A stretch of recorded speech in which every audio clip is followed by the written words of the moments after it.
rata-rata alumni pondok ini sukses, alumni kampus ini sukses, yang ini tidak sukses itu satu pasti subjektif. Karena biasanya yang diterkenalkan ya yang sukses-sukses. Sama saya punya tetangga dari pondok yang Anda sebut itu kebetulan tidak sukses semua. Itu jantung saya sampai ngeluh. Saya ini gimana kok? Ya sudah seperti itu kan subjektif. Tapi menyangkut pendidikan itu begini ya, menyangkut hasil dari pendidikan itu. Andai kan kita bicara ilmu hakikat, misalnya kita mondok gitu, mondok kemudian jadi orang miskin, jadi orang yang menurut orang banyak tidak berguna di masyarakat. Ternyata kita ini orang yang kelihatan tidak punya karir, tapi kalau malam sujud sama Allah. Punya anak niat memperbanyak orang sujud, terus punya ibu yang sakit-sakitan kita rawat. Meskipun kita tidak jadi dosen, tidak jadi menteri, tapi indah Allah itu luar biasa karena berstatus ngerawat ibu, ngerawat anak, ngerawat istri. Nah Islam itu datang dengan jargon-jargon seperti itu. Sehingga Nabi kalau muji itu ada Uwais Al-Qarni, ini orang yang luar biasa. Ternyata dia itu punya ibu lumpuh yang kalau kemana-mana harus digendong. Ketika tetangga-tetangganya berhasil sowan Rasulullah itu Uwais Al-Qarni tidak bisa karena setiap ibunya dipamitin mau sowan ke Rasulullah itu sama ibunya nggak boleh. Tapi apa yang terjadi? Justru dipuji-puji Nabi sebaik-baiknya kurun. Kurun itu waktu adalah kurun yang ada Uwais Al-Qarni. Saya punya teman ini kisah nyata. Saya berkali-kali ngisi ngaji di komunitas ulama. Ini mungkin tidak bagus untuk kampus, tapi harus saya utarakan supaya ya kita evaluasi. Saya bilang gini, saya ini jadi kiai itu sering iri sama orang goblok. Orang goblok itu barokah kata saya gitu. Itu kiai-kiai kaget semua karena saya bilang orang goblok itu barokah. Saya beri contoh gini, misalnya saya pinter, terus juara MTQ, juara hafal Quran atau juara baca Quran secara tartil. Ujung-ujungnya saya dapat apa? Hadiah umroh atau apalah, atau hadiah rumah atau apa. Pertanyaannya adalah mendapat. Saya ulang lagi, mendapat.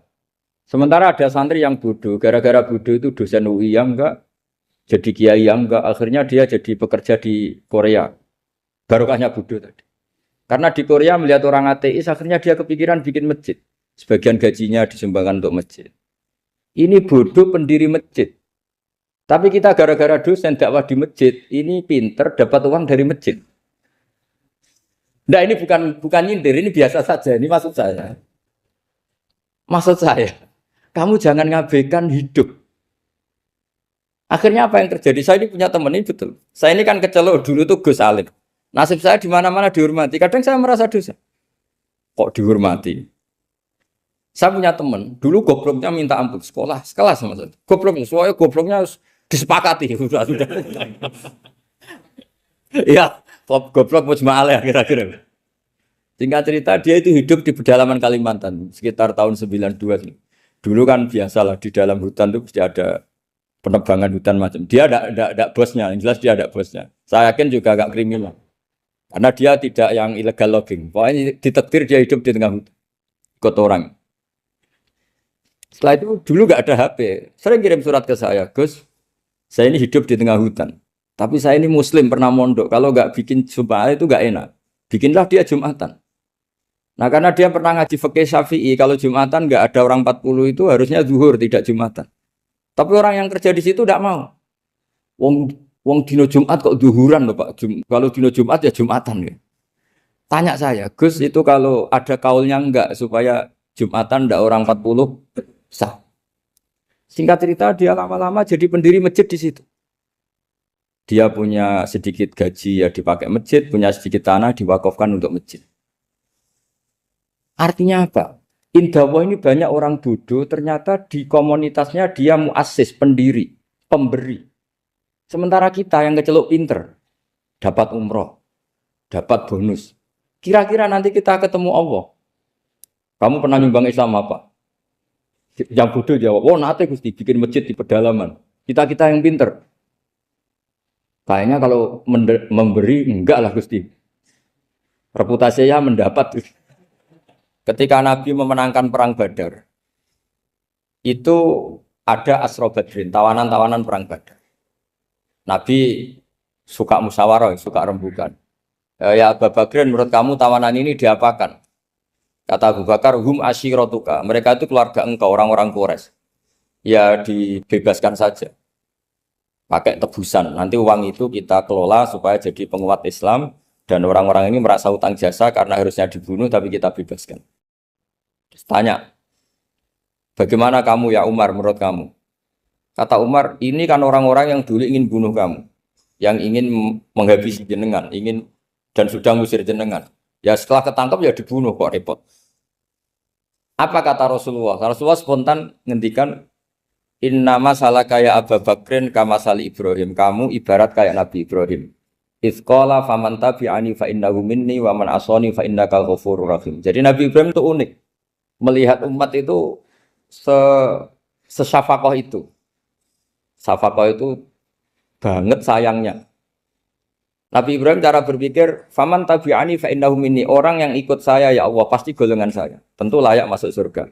Waman asoni, orang yang mendurhakai saya, fa innaka ghafurur rahim, engkau Maha Pengampun. Bukan yang mendurhakai langsung masuk neraka, enggak, engkau Maha Pengampun.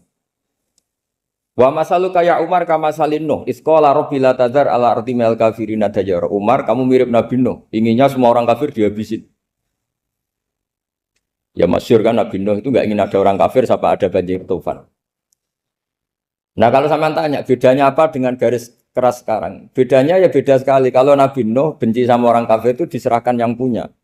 Sehingga yang punya yaitu Allah yang menghukum dengan banjir bandang. Tapi kalau kita kan kadang kita bertindak sendiri.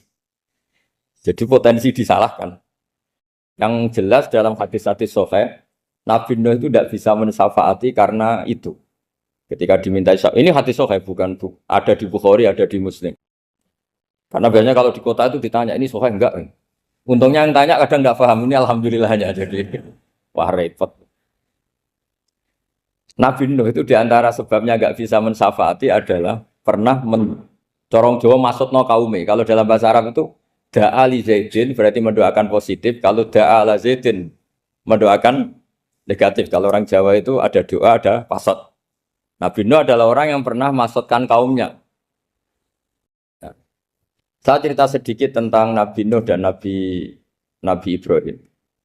Nabi Ibrahim dianggap tadi cerminannya Abu Bakar, dianggap niru Ibrahim, cerminannya Umar, dianggap niru Nabi siapa?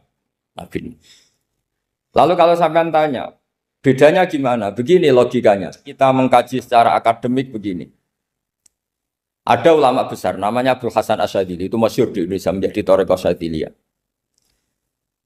Terus ada seorang muridnya minta gini, ya Abdul Hasan Asyadzili, tolong saya dikasih ijazah supaya saya tidak pernah maksiat di bumi ini.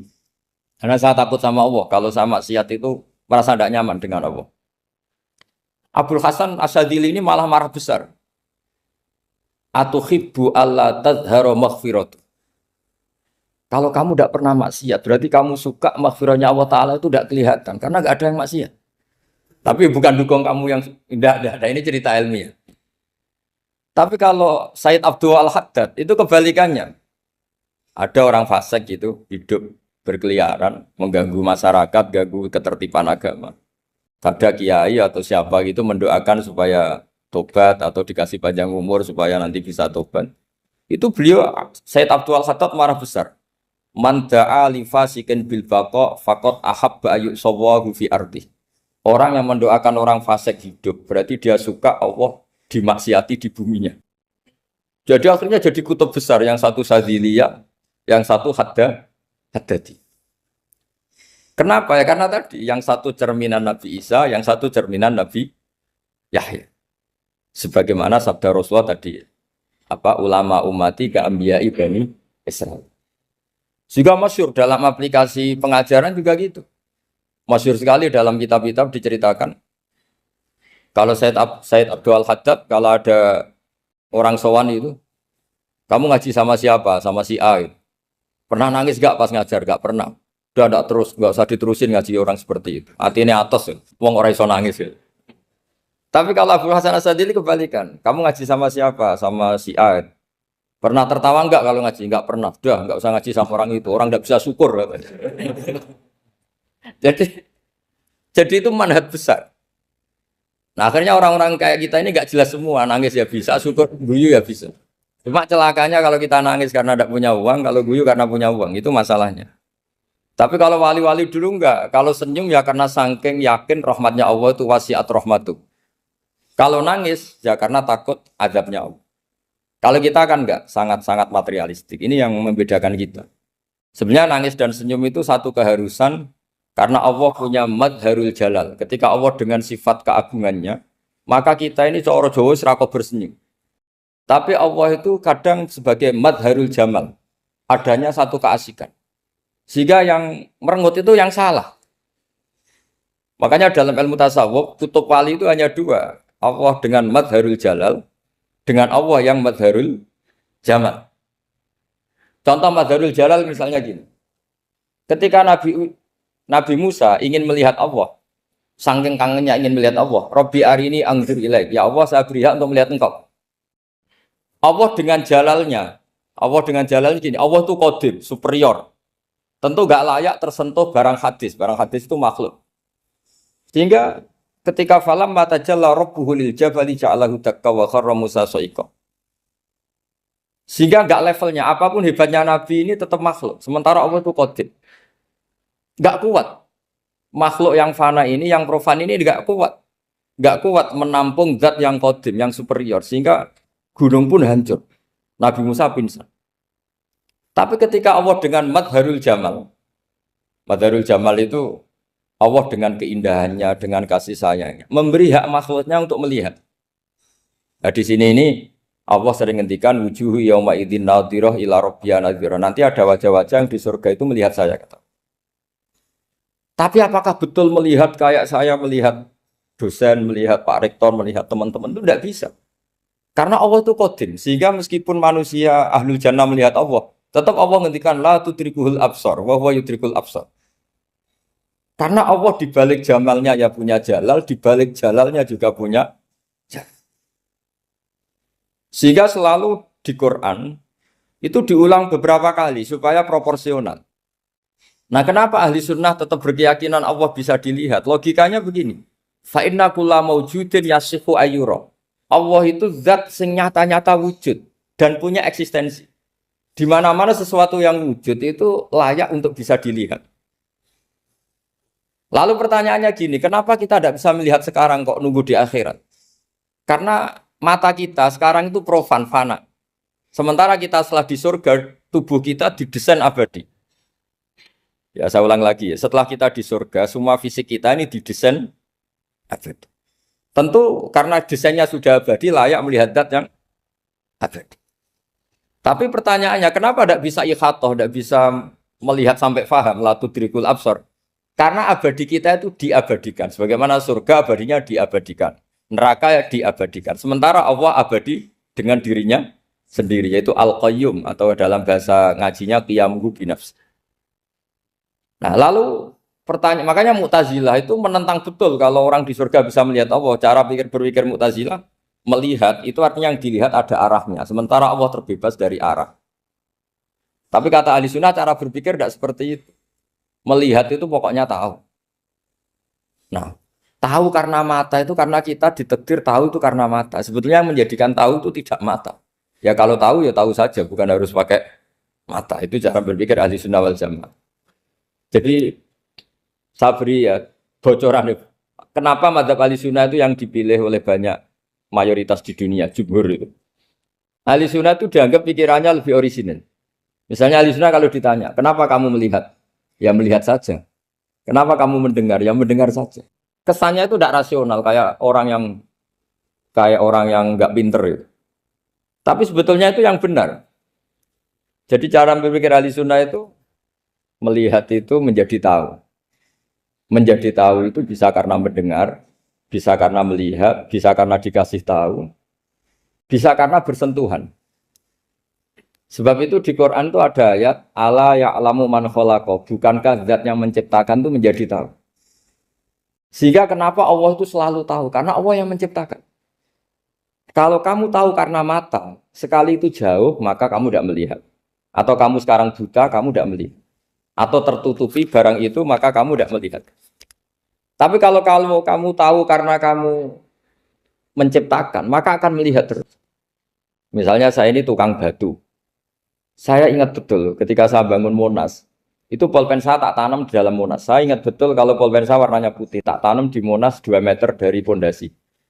Setelah saya pulang ke Jogja ditanya, di dalam Monas ada apa? Ada pulpen. Posisinya 2 meter dari pondasi. Kenapa saya tahu? Karena saya yang menciptakan. Nah, karena menciptakan ini sehingga tahu saya akan terus-menerus. Tapi kalau tahu karena mata sekali barang itu tertutupi, nggak tahu. Misalnya saya tahu jenengan karena dekat sekali jenengan kemana-mana saya sudah tidak tahu. Tapi kalau saya menaruh sesuatu di tubuh Anda, sehingga kamu kemana-mana tetap tahu bahwa barang itu ada di tubuh. Nanti kalau ada yang protes, tapi bisa saja Gus barang itu dicuri orang, kemudian Anda tidak tahu. Yang menjadi tidak tahu karena saya sudah tidak menciptakan suasana itu. Selagi saya yang menciptakan, maka akan tahu terus. Nah, tapi karena Allah ini menciptakan semua yang ada di bumi, maka Allah tahu terus. Jika Allah tahu cara bikin kuman, terus tahu bahwa manusia itu punya kuman, kumannya punya organ, organnya juga punya kuman. Mesti gak kebayang. Kamu bayangkan kayak makanya Allah itu kalau cerita sederhana, innallaha la yastahi ayyadriba masalam ma ba'udatan fama fawqaha. Allah itu tidak malu bikin perumpamaan nyamuk, karena nyamuk itu lebih dahsyat timbang gajah. Para pematung itu disuruh bikin gajah masih mampu. Bikinkan patung gajah, mungkin masih sanggup. Tapi kalau tak suruh bikin patung nyamuk, nggak usah bikin hidup, patungnya saja sekecil itu. Padahal nyamuk kecil itu punya organ tubuh. Lalu bikinnya organ tubuh nyamuk itu kayak apa sih? Organnya punya kuman. Kumannya punya organ. Organnya juga punya kuman. Sehingga orang-orang alim itu baca nyamuk itu lebih jadi ayat Allah ketimbang melihat dinosaurus. Tapi sekarang orang itu nggak tertarik ceritanya. Jadi beda perasaannya orang alim sama orang awam. Kalau orang awam tuh melihat mukjizat kan yang dasar-dasar. Kayak dinosaurus, gajah. Wow gitu. Kalau orang alim nggak, malah melihat nyamuk. Kealiman seperti itu terjaga di umatnya Muhammad, di umatnya Rasulullah Muhammad SAW. Karena ketika umat ini nggak ditumbuhi para nabi, itu Allah menjamin Muhammad, ulama umatmu nanti punya kemampuan seperti nabi. Tentu tidak dalam keutamaan ya, keutamaan tentu nggak sekelas sama nabi. Kenapa itu terjadi? Karena tadi para nabi ini mewakili sekian. Kalau kita sangat mencintai Indonesia, maka kita akan tegas siapapun yang ingin menghancurkan Indonesia. Itu kira-kira cerminan Nabi Nuh. Kalau kita sangat mencintai Allah, maka kita akan benci sebenci-bencinya sama orang yang mendurhakai Allah. Tapi masalahnya, Allah yang kita cintai itu memaklumatkan diri kalau bersifat ghafur, pengampun. Sehingga kalau kita terlalu kasar, ini kan yang kita cintai bersifat ghafur kok kita kasar. Di sini Nabi Ibrahim. Beliau sangat mantel sekali sama yang durhaka sama Allah. Tapi mau mantel gimana? Zat yang mengajarkan itu bersifat ghafur. Maka kita mau tidak mau. Makanya ada riwayat mengatakan takhallaku bi akhlaqillah. Kamu bertata krama kayak akhlaknya Allah. Akhirnya ya sudah. Kita mau apa coba? Kira-kira kalau kamu mencintai seseorang, itu potensinya akan dua. Protektif. Ada telepon itu dari siapa? Cewek atau cowok? Protektif. Itu bukti cinta apa bukti suudon? Kan tidak tahu. Tapi misalnya kamu cinta perempuan terus WA-an sama lelaki gak apa-apa, jalan sama lelaki gak apa-apa, sama masa lalunya pacarnya juga gak apa-apa. Itu cinta apa pembiaran? Kan sama-sama gak jelas. Nah kira-kira mencintai Allah itu kira-kira analoginya seperti itu. Kalau yang satu protektif, Allah harus zat satu-satunya yang disembah. Gak boleh didurhakai, gak boleh dikhianati kok. Sehingga ini sangat keras sekali. Nah, ini Nabi Nuh. Di sini ada Nabi Ibrahim. Karena orang yang zat yang kita cintai bersifat ghafur. Jika kalau kita terlalu tegas beda dengan sifatnya Allah yang bersifat ghafur. Nah umatnya Nabi seperti itu mulai dulu. Ada yang moderat, ada yang keras, ada yang setengah keras, setengah moderat. Ada yang ngambil sikap, urip mangan turu, ngenteni mati. Itu lebih baik itu timbang punya istihad tapi gak jelas mendingan. Itu ada riwayatnya, suatu saat ibadah akhir umatku terbaik adalah tidur. Maksudnya tidur itu gak ngambil sikap, masyhur itu. Saya beri riwayat yang ada di Bukhari Muslim. Satakunu fitanun, al-qa'id fiya khairun al-qa'im, wal-qa'im fiya khairun al-masi, wal-masi fiya khairun nasai. Nanti di akhir zaman itu banyak fitnah. Kata Rasulullah, yang duduk lebih baik ketimbang yang berdiri. Yang berdiri lebih baik ketimbang yang jalan. Yang jalan biasa lebih baik ketimbang yang jalan bergegas. Man tasyarrafa laha tastasrifu. Fitnah itu adalah siapa yang terlibat maka akan semakin parah. Sehingga semenjak itu ulama berpikir nanti di akhir zaman kalau ada fitnah, itu sebaiknya orang ngambil sikap sepasif-pasifnya, secuek-cueknya. Jadi semua syurahul hadis sepakat makna hadis ini apa? Orang disuruh sikap secuek-cuek. Misalnya pilihan presiden, contoh kecil pilihan presiden. Mungkin para intelektual nggak merasa, tapi kalau ulama itu cara berpikir beda. Pilihan presiden, kamu fanatik milih A, yang satu fanatik milih B. Ya presiden atau bupati atau gubernur. Terus yang satu bilang gini, wah kalau nggak di presideni A, nggak di bupati A, nggak di gubernur A, negara ini rusak. Mungkin betul dari segi apa jejak rekamnya A ini bagus. Tapi pertanyaannya secara tauhid, bagaimana Anda menggantungkan kesejahteraan sama makhluk? Kamu nggak pernah terusik begitu kan para intelektual? Itu kan melukai. Bagaimana mungkin Anda menggantungkan kesejahteraan dengan seorang makhluk? Wah kalau di presiden A pasti Indonesia makmur, kalau bupati A pasti Sleman makmur, pasti Bantul makmur. Bagaimana mungkin makhluk yang sedang soleh kamu pastikan selalu soleh? Wong dia makhluk bisa berubah. Sementara yang B misalnya fasik, wah kalau dipimpin B pasti rusak negara. Bagaimana kamu pastikan B yang fasik selalu fasik? Biar aja dia husnul Fatimah. Yang fasik pas mimpin jadi soleh, yang soleh pas mimpin jadi fasik. Akhirnya ulama karena tahu sifat manusia itu berubah dan kendali di tangan Allah. Sikapnya nggak jelas. Saya ini termasuk orang yang terkenal nggak jelas. Karena kalau ditanya, Gus sampai milih presiden mana, bakti mana? Sanut pangeran sing dadi aku loyalin. Wah, anut pangeran yo kacau. Wah, luwih kacau menan anut pangeran kan. Ini kan sudah tidak sambung karena pikirannya ulama. Memang nggak beda, cara berpikir ulama itu beda. Bahkan bapak saya itu kalau didik saya itu begini. Kalau meseli saya atau ngirim saya dulu itu kan pakai mes. Ini uang kamu 500.000 untuk kamu. Mesti ditambahi 100.000 ini untuk buat jajan sama teman-teman. Mesti ada uang pokok, ada uang sodako. Dulu saya sering tanya, kenapa bapak sangat menghormati teman-teman saya? Kata bapak, kue mondok, aku raiso nyukupi, sing iso nyukupi ya konco-konco. Ternyata betul, rata-rata anak kuliah atau anak mondok, uang pribadinya kan 8 hari dari dikirim sudah habis. Berarti kan masih 22 hari, kok bisa hidup itu kan barokahnya teman-teman itu. Malah yang agak beling itu 1 hari sudah habis, berarti ada 29 yang bergantung sana-sini. Sehingga Nabi dulu cara ngendikan itu unik.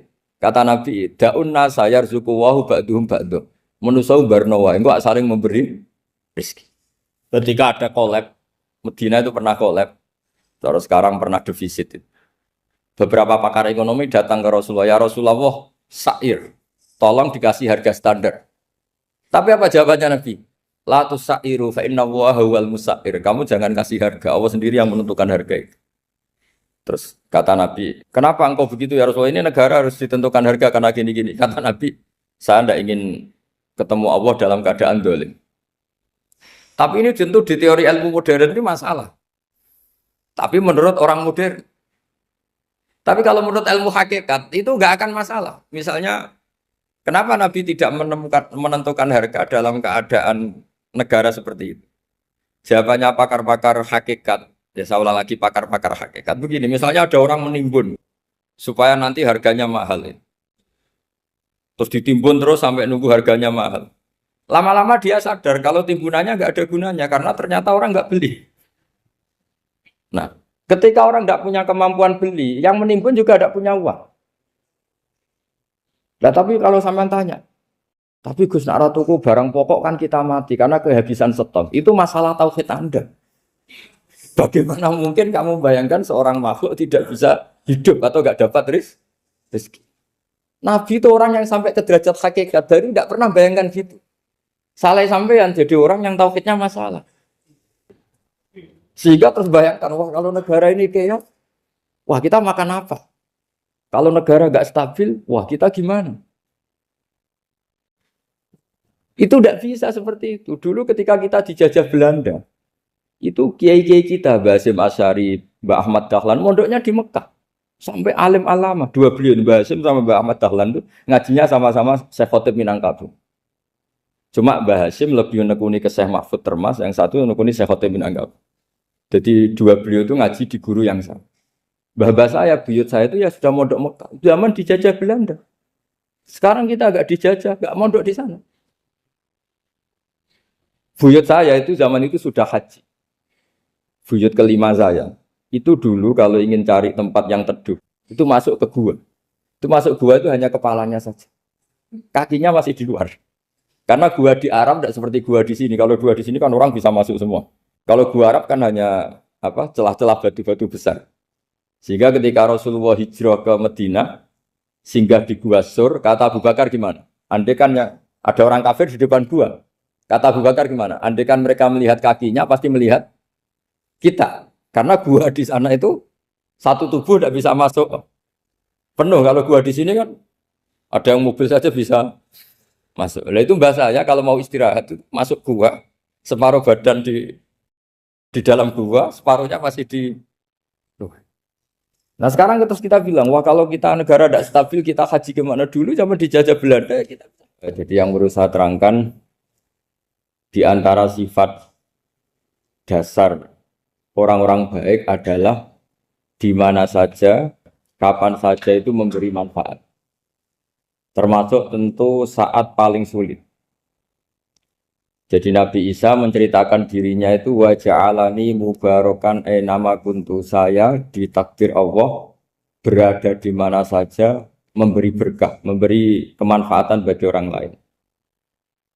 Ada beberapa cerita tentang Nabi Isa. Jadi perlu diketahui ada 3 nabi yang seperiode. Satu Ibrahim dan Nabi Lut. Ibrahim itu sama Nabi Lut itu pernah paman. Kedua Nabi Musa dan Harun. Sebetulnya yang jadi nabi itu Nabi Musa, tapi Nabi Musa karena alsak, lisannya Anda jelas, minta Nabi Harun, ya tentu minta kepada Allah supaya Nabi Harun jadikan nabi. Terus ketiga, Nabi Isa dan Yahya. Yahya bin Zakaria, terus Isa ini pernah keponakan Zakaria. Kira-kira kalau di Jawa ya misanan antara Yahya dan Jawa Isa. Jadi ada 3 nabi yang seperiode. Tapi yang paling berkompeten, yang sederajat kira-kira seperti itu hanya Isa dan Yahya. Karena Nabi Lut dan Nabi Ibrahim itu beda level. Karena Lut ini pernah keponakan, jadi hubungannya kira-kira yang murid dan guru. Terus Musa dan Harun itu juga nggak level, karena Nabi Harun ini jadinya Nabi itu atas permohonan Nabi Musa. Sehingga meskipun Harun itu kakaknya, tapi nggak berani bantah. Jadi Nabi Musa itu dalam cerita, beliau itu alsak. Alsak itu lesannya agak kedal. Tapi ini alsak yang barokah. Jadi dulu ceritanya Musa kecil karena dia seorang Nabi, beliau seorang Nabi. Itu kalau melihat Fir'aun itu mangkelnya bukan main. Padahal kecilnya dirawat Fir'aun. Singkat cerita mulai kecil sudah usil. Kalau melihat Fir'aun itu ya jenggotnya dipakai mainan. Pokoknya nakal. Lama-lama Fir'aun curiga, dasar orang Israel. Nabi Musa ini turunan Israel. Lama-lama Fir'aun itu yakin kalau itu sengaja. Akhirnya Fir'aun mau membunuh Musa. Terus kata istrinya Fir'aun, Musa itu masih anak kecil. Jadi seperti itu ya bawaan anak kecil, bukan bawaan kebencian terhadap orang Kipti, orang Mesir. Kalau dalam bahasa kitab kuno Mesir itu Egypt Al-Kipti, makanya disebut Maria Al-Kiptiyah. Kalau orang sekarang bilang Egypt itu bahasa kunonya Mesir itu Al-Kiptiyah. Nah, memang secara bahasa Arab Mesir itu nggak mungkin, bahasa Arabnya Mesir itu nggak mungkin karena Misro itu maknanya kota. Jadi kalau kamu bilang kamu kemana ke Misro, ke kota, lah ya kota mana? Ya kota Mesir itu bisa debat kusir. Jadi ya kayak kita lah, kita sekolah di mana? Di madrasah. Madrasah terjemahnya apa? Sekolah. Nah, kemudian oleh istrinya Fir'aun ya gini saja, buktikan kalau Musa itu masih anak kecil. Masyhur itu dalam cerita dikasih bara api sama apel. Sebenarnya Musa kecil ini sudah pinter mau milih apel. Sama malaikat Jibril diarahkan tangannya itu ngambil apa? Bara api terus dikunyah. Itu yang menyebabkan lisannya Musa itu alsak, agak pelak. Nah ketika jadi Rasul itu akan repot karena nanti harus pakai penerjemah. Jadi seorang Rasul tapi lisannya tidak apa? Cakap. Akhirnya Nabi Musa realistis, Ngendikan ketika diutus wa akhi Harun wa afsahu minni lisanan fa arsilhu ma yarid ay yusaddiquni inni akhafu ay yukadzibun. Ya Allah, saudara saya Harun itu lisannya lebih fasih. Tolong jadikan dia rasul sebagai penguat saya. Akhirnya Allah mengabulkan doanya Nabi Musa, kemudian Harun dijadikan sebagai apa? Rasul. Sehingga meskipun satu angkatan, Harun dan Musa ini enggak level. Artinya enggak level itu ya Harun yang takut Musa. Terus ketiga ini Nabi Yahya dan Nabi Isa. Ini umurnya ya seangkatan, kecerdasannya, jadi nabinya sama-sama mulai kecil. Kita tahu Nabi Yahya termasuk yang diberi khitab Allah, ya Yahya khudil kitab bi quwwah wa atainahu hukma sobiyya. Yahya berpeganglah kitab secara kuat dan dia saya kasih kenabian ketika kecil. Sama dengan Nabi Isa yang disebut wa yukallimun nasa fil mahdi wa kahla. Sehingga karena selevel dua nabi ini menjadi figur besar dalam manhaj, dalam metode dakwah. Dua, karena masih misanan tadi, kalau Jawa kira-kira mirip misanan. Dua nabi ini kalau memilih satu kampung, itu kalau Nabi Yahya, itu milih kalau singgah di satu kampung, Nabi Yahya mesti tanya, orang sini yang paling soleh siapa, yang paling baik siapa. Ya terus singgah atau nginap di rumahnya orang baik tadi. Tapi kalau Nabi Isa enggak, orang sini yang nakal siapa, yang paling beling siapa. Terus Nabi Isa singgah di situ. Akhirnya ada pertanyaan dari Nabi Yahya, lima tanzilu ala syirarin nas. Kenapa kamu selalu singgah di orang-orang nakal? Syiror itu orang-orang nakal. Masyhur itu Nabi Isa menjawab, ana tabibun udawil mardo. Di mana-mana Nabi itu ibarat seorang dokter, kerjaannya tentu menyembuhkan orang-orang yang apa? Sakit. Jadi dua nabi ini sering berdebat, tentu debat yang baik, dan itu menjadi cara Jawa itu punjeri ilmu. Jadi manhaj ilmu besar antara Yahya dan Isa. Begitu juga Nabi Yahya itu kelihatan agak rileks, panik, saking takutnya sama Allah. Kalau Nabi Isa itu rileks, pokoknya kumpul orang-orang nakal itu ya rileks. Akhirnya ada dua pertanyaan sekaligus nanti jadi dua manhaj. Kenapa kamu sering sering kalau bahasa Arab itu abasa ya. Terus yang Nabi Yahya balik bertanya, kenapa kamu sering senyum, sering tertawa? Kenapa memangnya terus? Ka'annaka ta'manu min makrillah. Kamu sering senyum kayak kami sudah terbebas dari azab Allah, dari ditegur Allah, seakan-akan kamu orang paling benar yang nggak akan salah. Nabi Isa balik tanya, sama kamu sering masam, sering merem, ka'annaka taqnatu min rahmatillah, seakan-akan kamu putus asa dari rahmatnya Allah. Sehingga kemudian itu jadi manhaj besar. Kalau terlalu senyum, ya dianggap orang yang kayak nggak punya perasaan dosa. Tapi kalau terlalu masam, terlalu merenggut, seakan-akan rahmat Allah itu terbatas. Sehingga seakan-akan Allah itu rahmatnya nggak cukup lah untuk mengelola manusia ini. Sehingga itu jadi metode besar yang masyhur itu dalam sebuah hadis Nabi ngendikan, ulama ummati ka ambiya Bani Israel. Ulama umatku itu kapasitasnya atau fungsinya atau manfaatnya setingkat nabi-nabi Bani Israel. Karena ketika umat ini nggak ditunggui para nabi setelah Rasulullah SAW, itu yang nunggui hanya ulama. Tapi ulama ini sudah cukup mewakili para nabi Bani Israel. Dan banyak syurahul hadis, para menyarah hadis mensarahkan, Nabi tidak ngendikan ulama ummati kamisli seperti saya, tapi ka'ambiyai Bani Israel. Bagaimana nabi-nabi Bani Israel. Nabi Bani Israel itu macam-macam. Termasuk ada yang tidak nikah, yaitu yang bernama Yahya dan Isa. Delala umatnya Nabi itu ada orang alim alamah yang ilmunya melegenda, yaitu namanya Imam Nawawi. Itu tidak nikah. Sampai kabudut. Meskipun dalam ajaran syariatnya Nabi, nikah sunnati, tapi selalu ada orang yang ditakdir tidak nikah. Karena masyhul, karena sibuk ngurus ilmu. Bukan karena tidak laku, yang jelas itu bukan karena tidak laku. Imam Nawawi itu ganteng, orangnya ya normal. Tapi karena sibuk nulis, beliau sampai kabudut itu tidak nikah. Imam Sibawayh itu suka sekali sama ilmu, menjadi istri utamanya ya ilmu. Dia ganteng, si bawah itu maknanya tuh apel. Dia ganteng sekali, sampai banyak cewek yang seneng. Akhirnya dia nikah. Tapi nggak pernah dikumpulin. Dia belajar terus. Ketika beliau ke pasar, dulu nggak ada supermarket, beli kertas, kitabnya dibakar semua sama istri. Dikira istrinya terus mencintai dia, malah diceraikan. Itu siapa Imam? Imam Syafi'i. Terus ada umatnya Nabi yang paling unik di dunia. Mungkin Pak dosen, saya kiai pun nggak bisa nih. Ada orang tuh ganteng sekali, istrinya cantik sekali. Itu tahu-tahu sudah 10 tahun tidak pernah hubungan suami istri. Karena ketika si suami itu tahu istrinya cantik, itu langsung sholat sujud syukur, sholat terus. Saking senengnya punya istri cantik. Yang istrinya cantik juga solihah, tahu suaminya ganteng ya terus sholat terus syukur. Itu sampai berhari sampai bertahun-tahun. Terus ketika ketemu cocokan, dek kita sudah nikah berapa? Terus dilihat. Kayaknya sudah 10 tahun, tapi tidak pernah hubungan. Oh itu nggak kebayang itu. Ganteng sama cantik. Kalau jelek sama jelek itu mungkin. Yang satu villa naudzubillah, satu itu kan nunggu rafa saja.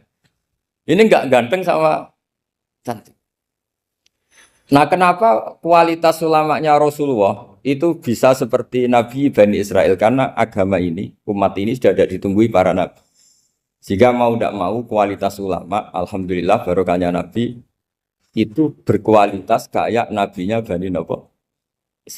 Soal kebahagiaan, nenek moyang pulau jenengan tuh anaknya banyak. Dijajah Belanda, jajah Jepang, ya nyatanya anaknya banyak-banyak. Itu kira-kira bahagia apa enggak? Nah, artinya gini, ya tentu kita tidak ingin dijajah itu tentu ya. Tapi kita ini selalu latah. Wah kalau ekonomi jatuh kita makan apa? Kalau kita dijajah kita tidak perlu seperti itu. Rahmatnya Allah Ta'ala itu akan adrokatna. Rahmatnya Allah Ta'ala akan menemukan kita. Apapun kondisi kita, apapun keadaan kita. Ini cara berpikir tauhid. Sehingga Nabi itu tidak pernah bayangkan umatku narata tunggoni piye, ditunggoni Allah. Sehingga masyhur dalam hadis-hadis sahih, la tazalu ta'ifatun min ummati dzahirina 'alal haq la yadurruhum man khadalahum wala man khalafahum wala man nawa'ahum. Selalu di umatku ada kelompok-kelompok yang selalu membela kebenaran dan tidak akan terkalahkan oleh kesesatan di akhir zaman. Kenapa? Cara berpikir orang tauhid itu sederhana begini. Allah menamakan dirinya Al-Hadi, penunjuk jalan. Dan sifat Allah pasti nafidah karena Allah tidak terkalahkan. Sama seperti Allah menyifati dirinya Ar-Razzaq, Ar-Razik yang memberi rizki. Maka orang segoblok apapun, selumpuh apapun, selemah apapun tetap dapat rizki. Sama, Allah mensifati dirinya Al-Hadi, memberi petunjuk. Maka zaman serusak apapun orang tetap dapat petunjuk. Sehingga kita tidak perlu khawatir, wah nanti zaman kalau sudah rusak nasib Islam gimana? Ya coba sekarang, nasib Islam gimana? Ya baik-baik saja. Dulu ditunggoni wali songo ya banyak orang Islam, sekarang nggak usah wali songo. Ditunggui dosen-dosen yang ngajar aja nunggu digaji. Kiai pidato ya ada yang beri salam template. Itu kalau nuruti definisi ikhlas itu tidak ada yang masuk. Tapi meskipun demikian agama juga jalan. Kenapa agama ini jalan? Karena Allah Al-Hadi, penunjuk jalan. Ketika Allah mensifati dirinya penunjuk jalan dan sifatnya Allah pasti nafidah, pasti terjadi. Karena Allah tidak pernah gagal. Sehingga agama ini akan ada terus sampai akhir zaman. Coba Amerika kayak apa? Islamofobia. Di Amerika tambah lama tambah banyak Islam. Eropa juga gitu. Australia juga gitu. Anda kan nuruti teori sosial. Sudah dunia sudah materialistik kayak gini. Orang dohirnya itu akan meninggalkan agama. Nyatanya tidak juga. Saya pernah di Korea seminggu. Itu di negara ateis. Itu TKI ke sana tuh nyari uang. Ternyata ya kepikiran bikin masjid. Bikin komunitas Islam. Coba siapa yang menggerakkan hati itu? Hanya Allah Subhanahu wa Ta'ala. Ya, jadi cara berpikir tauhid saya ulang lagi, saya mohon sekali di pengajian ini saya cerita wajah alani mubarakan nama kuntu. Jadi cara berpikir sekian nabi, terus kita punya karakter tertentu, kita milih nabi ini itu sah. Karena ulama ummati ka'ambiyai Bani Israel. Ulama umatku itu ibarat kayak nabi Bani Israel. Jadi ada yang milih tadi seperti Nabi Isa fokusnya ngurusi orang-orang nakal. Itu juga bagus karena di mana-mana nabi itu seperti dokter. Tapi Nabi Yahya hanya berkawan sama orang-orang soleh. Kita tahu berkawan orang fasik itu resiko ketularan. Iman pas-pasan wae kancane nang fasik kan taqabbalallahu minna minkum gitu. Wong kamu sendiri tidak sehat-sehat amat berteman orang penyakitan kan bahaya. Tapi kalau kamu sebagai dokter kok hanya berteman orang sehat lalu kamu apa penelitiannya gimana? Masa saya dokter spesialis pernah penelitian, semua orang swab saya pernah saya teliti. Itu dokter aneh apa enggak? Saya dokter spesialis TBC, spesialis paru-paru. Yang kamu teliti siapa? Semua orang sehat. Pernah meneliti yang sakit? Enggak pernah. Kan ya jadi dokter aneh. Tapi misalnya terus kamu sendiri terus berteman orang penyakitan terus kan ya rawan tertular. Nah, ini ada dua figur yaitu Nabi Yahya dan Nabi siapa? Ya saya kira demikian.